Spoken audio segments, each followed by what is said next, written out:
Hello बच्चों, let's see question. A set of vector a1, a2, a3, b1, b2, b3, c1, c2, c3 is said to be linearly independent if and only if a1, a2, a3, b1, b2, b3, c1, c2, c3 not equals to 0. Otherwise, the set is said to be linearly dependent. A similar result hold for a1, a2, b1, b2. If a, b, c are distinct and a square a cube plus 1 b square b cube plus 1 c square c cube plus 1 are linearly dependent. The value of abc is error for option की concept. So जो formula होता है हमारा determinant का A B C D E F G H I. तो जो formula हम use करते हैं डिटर्मिनेंट निकालने के लिए which is a e i minus f h minus b d i minus f g plus c d h minus e g. So let's start the solution. तो question में हमें given है a square A cube plus 1 B square B cube plus 1 C square C cube plus 1 are linearly dependent. So हम इनको लिख सकते हैं determinant form में which is A square A cube plus 1 B square B cube plus 1 C square C cube plus 1 equals to 0. So हम इसको लिख सकते हैं ब्रेक करके. ये हो जाएगा हमारा A B c a square B square C square 1 1 1 plus A B c a square B square C square a की क्यूब बी की क्यूब सी की क्यूब इक्वल्स टू 0. हम फर्स्ट डिटर्मिनेंट को इंटरचेंज करते हैं कॉलम थर्ड को column 2 से and तो ये हो जाएगा हमारा A B C 1 1 1 A square B square C square plus in the second determinant हम कॉमन लेते हैं फ्रॉम फर्स्ट रो में से ए सेकेंड रो में से बी एंड थर्ड रो में से सी. सो ये हो जाएगा हमारा ए बी सी.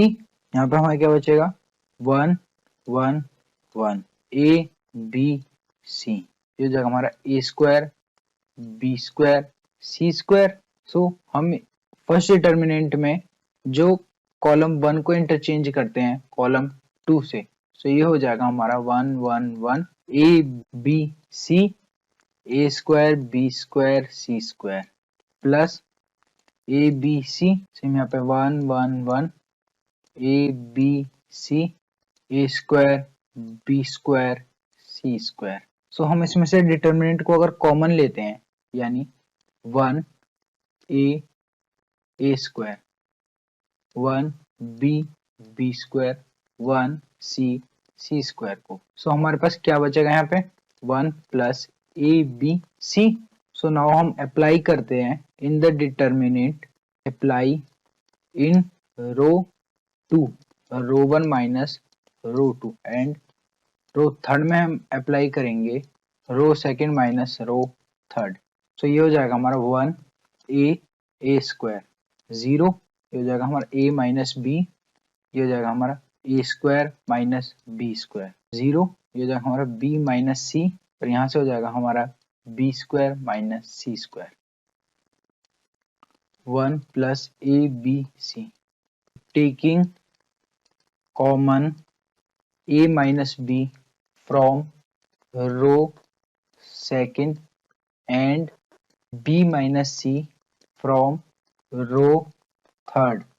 So हमारे पास जो डिटर्मिनेंट आएगा which is 1 a square 0 1 a minus b 0 1 b minus c. So हमारे पास यहाँ पे क्या बचेगा 1 plus A B C and जो हमने कॉमन लिया था which is A minus B and B minus C. तो अब हम इसको एक्सपेंड करेंगे. ये हो जाएगा हमारा A minus B minus C.